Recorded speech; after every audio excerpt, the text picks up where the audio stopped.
Good morning, student. Today we are going to discuss the MDC chapters and regarding to the particular bits. This is my first video on YouTube channel. So video like, then you can subscribe to my channel. Okay. So in modeling of digital circuit, there are 5 chapters. The first chapter is DC circuit. The second chapter is number system and Boolean algebra.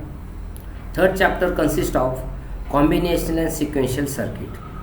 Fourth chapter is introduction to VHDL, and fifth last one is combination logic design circuits.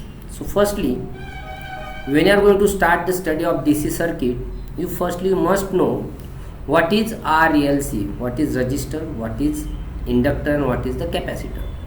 After that, you must know the Kirchhoff laws. It means that the question or the particular bit may be, or the content of that Kirchhoff laws are what are the statement of KCL, what are the statement of KVL, and explain the KCL, KVL with an examples.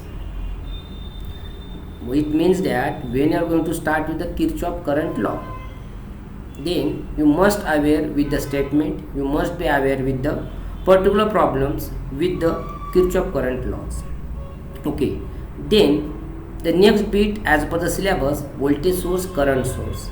It means that there are two types of sources, voltage source and current source, but practically and ideally there are two types of each source, means ideal voltage source and practical voltage source, ideal current source and practical current source.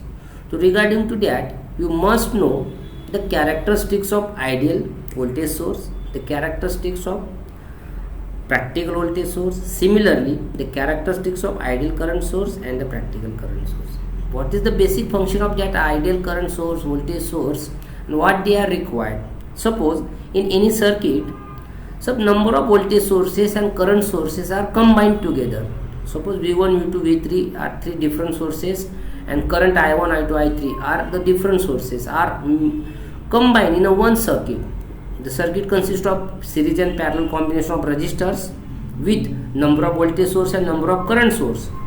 Then we require the conversion of voltage source and the conversion of current source.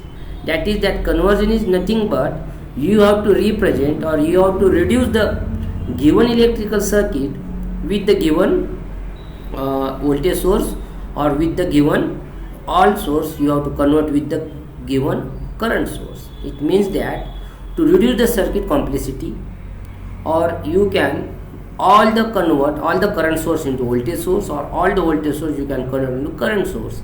In such a way, you must be aware with how to convert the voltage source and current source.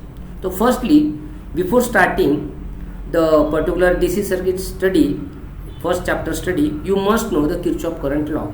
So regarding to Kirchhoff current law, I will explain the each concept with examples.